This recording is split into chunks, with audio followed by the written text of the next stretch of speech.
All right, so I'm going to skip the verifying. We can go back to that, but let's go through the process of solving. Okay? You can leave it in the form it's in.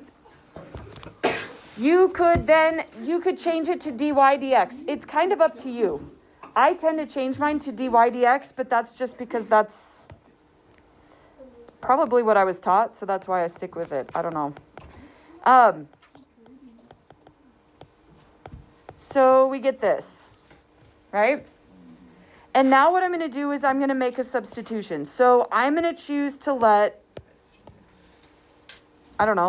let's let y equal vx. You could use x equals vy, doesn't really matter.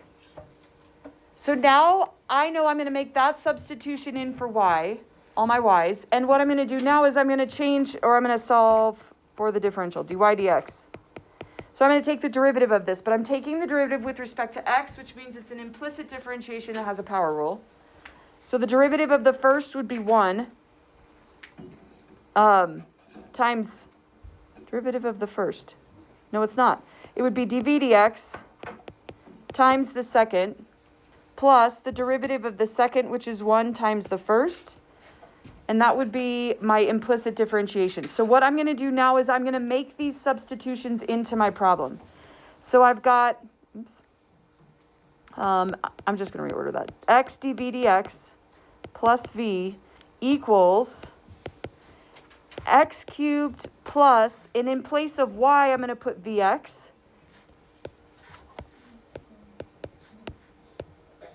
Cubed divided by x times, and then I'm going to do vx again, squared. Good?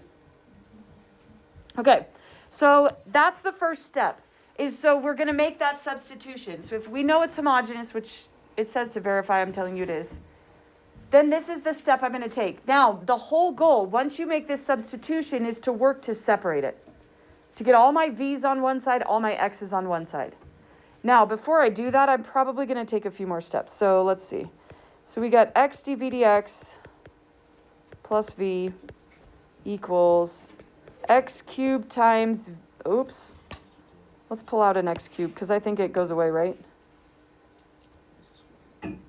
Plus 1 plus v cubed. Yeah. Cubed and then the x's cancel out. Oops.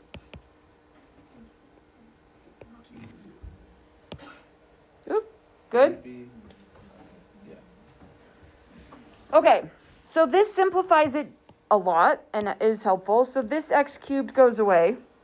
Now you'll notice on the right-hand side I have most of my v's, although I need them on the left-hand side. But before I do that, I'm actually going to subtract this v over. So the algebra of this is a little bit messy.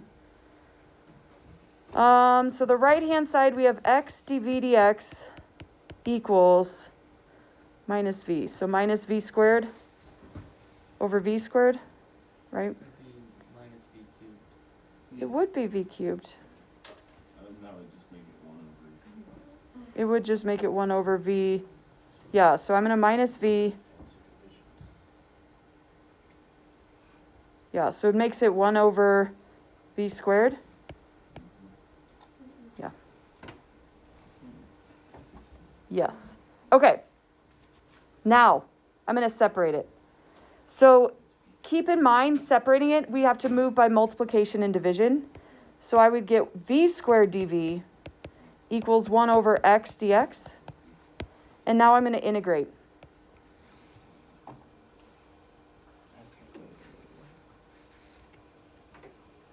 So the whole goal of the substitution is to get it to a point where it can be separated. And if it's homogeneous, then you will be able to do that. Subtract the v from both sides and you got 1 over v squared. When you simplify it. Yeah, because you multiply by v squared on both. Yeah, top and bottom, so then you get v cubed, so then the top cancels out. Yeah. Yeah. I forgot to combine them and then I had 2 terms. Okay, so I'm going to go up a degree, divide by a degree, equals the natural log of the absolute value of x plus c. Okay, so at this point, we can use our initial value, if we want, except that our initial value is in terms of y and x, not v and x. So you would either need to change your initial value to be in terms of y and x, or we can go back and substitute in our what v equals and then solve. It's up to you. Do you have a preference? I actually think it's easier to substitute it here, but not by much. What? Oh, substitute. You want to do the substitute now, or do you want to substitute in the vx? Let's just substitute now. The y over x. Y over x, yeah. Yes, that's what I meant. Substitute in back in for v. Okay, if we go back in for v, we have the equation. It will be v is y over x cubed over 3 equals the natural log of x plus c. Then you just plug in the numbers. Now we can plug in the numbers. So we know x is 1, y is 2. So 2 over 1 cubed over 3 equals the natural log of 1. That's nice. So c equals 8/3. We feel good with that? Okay. Now, it depends on... Chances are you are not going to see this answer as y cubed over x cubed over 3 equals the natural log of the absolute value of x plus 8/3. Probably not going to see that. Can we just multiply by 3? So, yeah, let's multiply by 3x cubed. Can we do that? Yeah. If we multiply by 3x cubed, you get y cubed equals 3x cubed natural log of x plus 8/3. Well, doesn't the... Oh. And then we could take the cube root if we wanted to. You distribute 3. We could distribute the 3. Yeah, we could do lots of things. But it would look something like Are that. they all obligatory or are they all? Also, would they put their answer in a cube root? Or Well- does that not matter?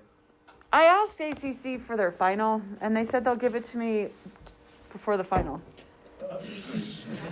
So I don't really know what they're expecting. I saw their first unit test I have just to see how it compared to mine, just because I taught things in a slightly different order, and it's fine. They're about equivalent. Theirs was longer. I'm not going to make yours as quite as long. They have like 3 of the same type of problems. I'm like, why do we need to do 3? 1 is plenty. Is the difficulty the same? I appreciate Difficulty was the same, I felt. So it's free response, so I would accept that as an answer. That's totally fine with me. Would you accept the y cubed over x cubed over 3 equals ln x plus 8/3 as an answer? Or is that just... Sure. Okay. Yeah. Oh, anything that... This is fine. So this is fine. You could take the cube root if you want. I don't know that that's necessary. Well, if you take the cube root, wouldn't the x not be an absolute? Oh wait, no, it would. Only if the cube root is inside the So really, this could then be y equals x cube root of top final. pop final. That'd be fun. All right. I don't really care. This is acceptable to me. This is acceptable. One of those is fine. Well, you could also do it the x cubed on the outside, just make it x. It is on the outside. Yep. Okay. What questions do you have besides needing to practice? Because it's a process. Who's Bernoulli? Bernoulli? Yeah. I don't remember his first name. Leonard? Leonard. Feels like there's a lot of people from the old days that were Leonard. But I could be wrong. I don't actually remember. Talk about Leonard. This doesn't sound right. Leonard Bernoulli. Bernoulli sounds so sophisticated than there's Leonard. Wow. Like Mr. Like an accountant Gosh dang it, now you're going to make me look it up. Okay. who works like an office job at a mediocre like mid-sized company. Leonard. Leonard the accountant. Daniel Bernoulli. Okay, Daniel sounds right. It doesn't. Daniel sounds too modern. What would you rather be like Alexander Bernoulli? Or Leonard. I liked Leonard. I was going to go with Leonard. Leonard sounds too much like an office worker. I don't know. No, there's a lot of Leonards. Like a corporate drone. All right, here we go. The next type of equation that we're going to look at that has substitution as the way we solve it is what we call a Bernoulli's equation. You will see Bernoulli's equations come up in physics. There are a fair number of them, and I think it's physics. Pretty sure it's physics.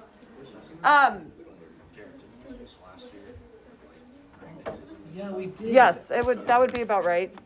That's why it sounds familiar. Oh. But we didn't do calculus last year. Well, now you get to do calculus with it. Okay.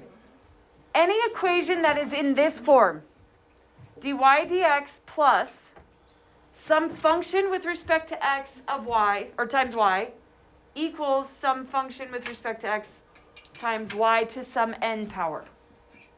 Those are called Bernoulli's equations. You've actually done 2 Bernoulli's equations, but we won't solve them the same way. For example, if n happens to be 0, when n happens to be 0, watch what happens. If n is 0, then dy dx plus p of xy equals f of x times y to the 0.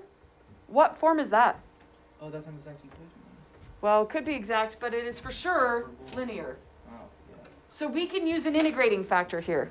So this happens to be linear. Also, if n is greater, or sorry, n is 1, then dy dx equals f of xy. But then I can rewrite this to say dy dx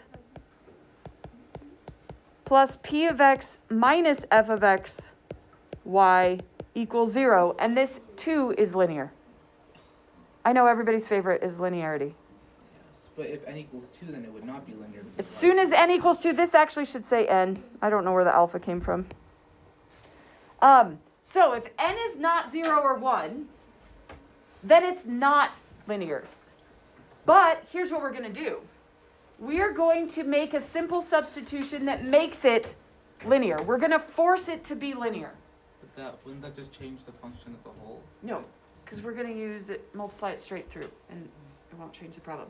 So we're going to make a substitution that forces this equation to be linear. And then when it's linear, we can use our integrating factor to solve the differential equation. For u, or whatever the u, we're going to use u. I don't know why they pick these variables, but they do. We're going to use u, and then once we figure out what u is, then we can substitute back in for y. Just like the last type of equations. But will you remind me, does anybody remember what our integrating factor is? It was mu. I'll give you that. Something I can't remember. Yeah. Can we have like an extra day of review? Instead of a work day on Friday, we'll have to test on an extra day of review on Wednesday. It's the derivative of the integral of the square root of 4. If you think you need it, we'll see how tomorrow goes. How's that? We'll see how tomorrow goes. We don't have to come to class on Friday. I would rather just. I have a sub on Friday. Oh. I have a sub actually on block day too. Oh. So we're just not, nobody's gonna show up to this class. We have I sub. did make note. Well, if you're not finished with your test, that's what I said. I said you have time to finish your test if needed On Friday? on Friday, but if not, people may be working on their own. This is what I said. But we don't have to come. Now they're taking attendance, so I cannot write in my sub plans. Don't mark anybody absent. You can. So like, what would happen to that? I don't want to be reprimanded. So should I, my mom call the office? Sure. Yeah. If you're done with your test, that's fine. I'm fine with that. All right. I don't think my parents would. Okay.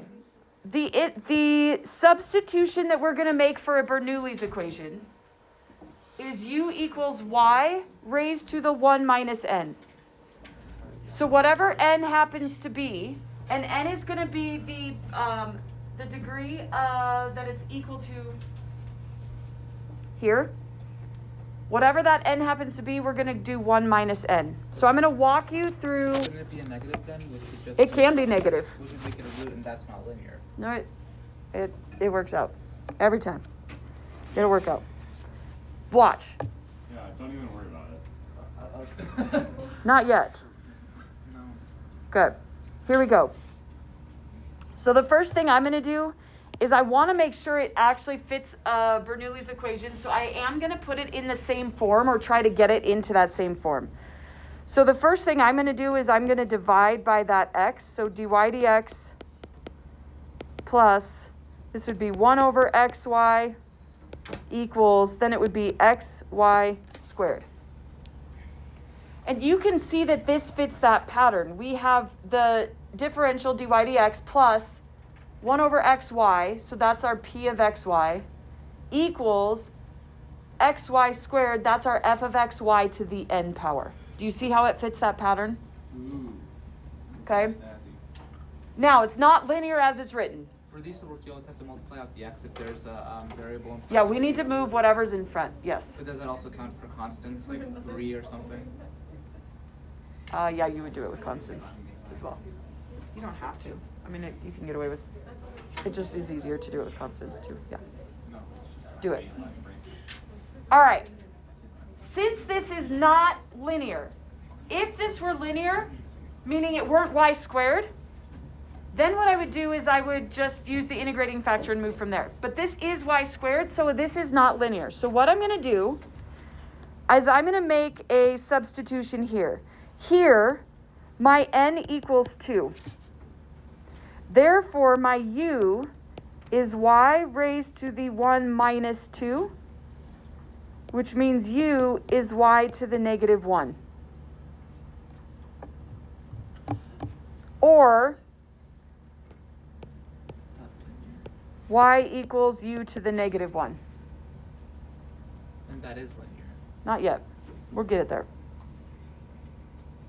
Now, the point of this is a substitution. But in order to substitute, I can't have y, x, and u in there. So I am going to differentiate this y equals u to the negative 1. And I'm going to do it with respect to x, which means it's a implicit, that is not what I want to say. It is implicit differentiation. It is implicit differentiation. So this will be negative 1 u to the negative 2, but we just took the derivative with respect to x. So du dx. Now what I'm going to do is I'm going to go back into my equation. So where I had dy dx, I'm going to replace that with what I just got dy dx to be. Plus 1 over x. I'm going to replace y with what y equals. And we have y equals u to the negative 1. I don't care if you write u to the negative 1 or 1 over u. Whatever is easier for you to see. So you're substituting into the original? Yep. Equals x. And then the next one will be y squared. And when I square y, I've got u to the negative 1. And then I'm going to square that. Are we good on, I'm going to scroll up. Are we good on this substitution? Yeah? Great. Let's clean it up just a little bit, just so it looks a little bit better. That's not terrible, I guess. You could distribute the 2 in the parentheses, right? So Yeah. it's u to the negative 2. Yep. This is just minor. If you are comfortable and not. Okay.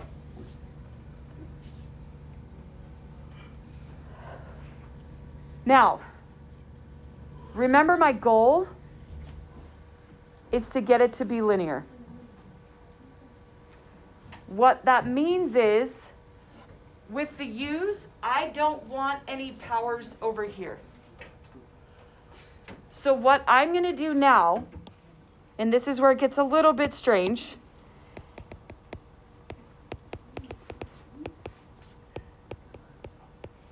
I'm going to multiply everything, there is an I in there, everything through by negative u squared. So it would be Okay. the same as dividing by negative. Same as dividing by u to the negative 2. I'm going to choose negative just so this isn't negative, but if I multiply everything through by u squared, negative u squared, watch what happens. We get du dx. That'll end up being minus 1 over x times u.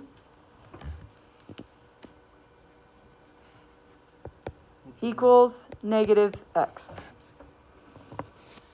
Then you can move the 1 over x over. Like, no, I don't want to do that. Look what form I'm in now. It's linear, Yay. right? Everything is a function of x. There's no functions of u anywhere. Can you, Well, there's a u, but that one's okay. could this There's be not an one on the other side, is what I meant. Could this be an exact equation? It could be.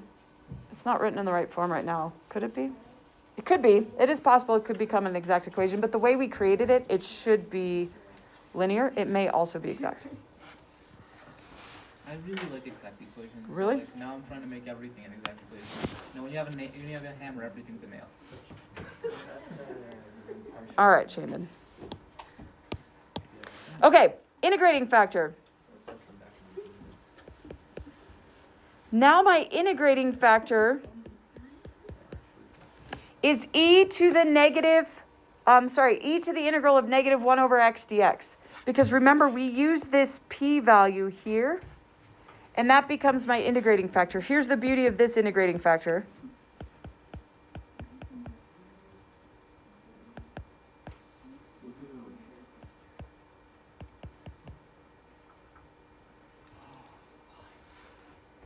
Remember our powers of exponents? Of logs? That is x negative 1, right? Yep. I don't understand what's happening, but it's cool. Because you can move it outside of it. Oh my god. I'm going to write that bigger. Now. Then it's just x to the negative 1. Okay. Now, remember, once we get it to be linear, so we're creating a lot of steps, but once we get it to be linear, I'm going to take this 1 over x. Shouldn't there be c? C Not when you, yes, not when you do an integrating factor. We don't have to worry about it. Okay. And then we multiply everything through by that integrating factor. Do you remember what happens when we create this linear equation?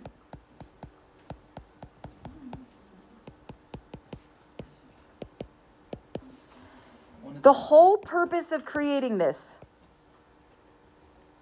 is that this expression right here actually just represents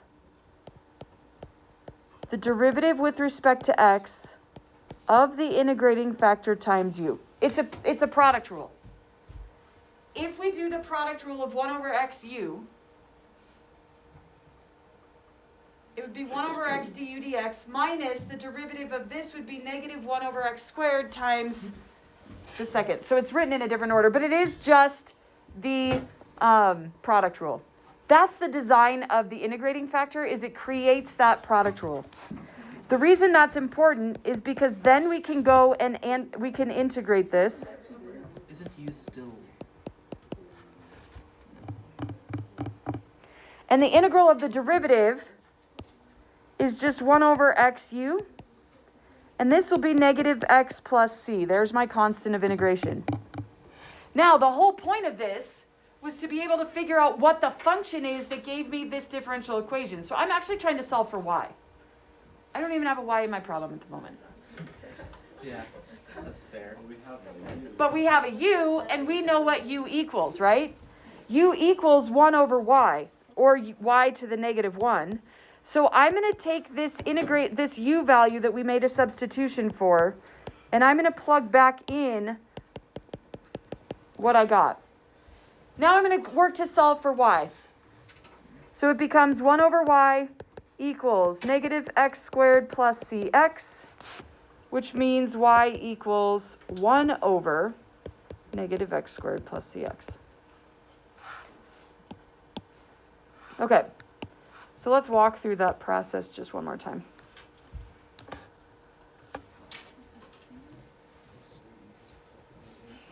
Okay. The first thing is we need to verify that this is actually a Bernoulli's equation. And a Bernoulli's equation, remember, has that the derivative plus some function times y equals another function times y to some power. If the power is 0 or 1, I get to skip all of this work and just go straight to the fact that it's linear and use an integrating factor. But the y in the left-hand side of the original equation has to be linear. Or Yes. it, It has to have no functions of y, yeah. but can it be 0, just like 1 over x? Can it be like y plus No, 0 is? you'd need that y there. Okay. Then this power becomes my n value that I'm going to substitute into the equation y or u equals y raised to the 1 minus n. This is what I'm making a substitution with. Either u equals y to the negative 1 or solve for y equals u to the negative 1. My whole goal is to rewrite this using that u expression. But it has to only be u in terms of u. So I need to get this differential dy dx substituted as well. And then we make that substitution in. This is just cleaning it up a little bit. Okay. The goal is to force this to be linear so that we can use an integrating factor. There's not a way to do that up here till we make that substitution. So now I'm going to force it to be linear. To do that, we just need this last term to not have a function of u. And we don't want this to have a function of u either. So I'm going to multiply everything through by negative u squared. Yeah, let's focus on the du dx. Multiply everything through to get rid of this coefficient. So we get du dx minus 1 over xu equals negative x. Then I'm going to find my integrating factor. So my integrating factor is e raised to that p value. That's this value here. And then we multiply this through. So it's two parts of a problem, really. Multiply that through. We know this creates that nice product rule so that then I can take the antiderivative, make your substitutions back in, and you've solved the Bernoulli. So this is a set of equations, y equals 1 over negative x squared plus cx, that satisfies this differential equation. It is not the answer, it is a family of answers here. Should there be a, the c's already in there. C's already in there. Okay. It's been accounted for. Okay, questions?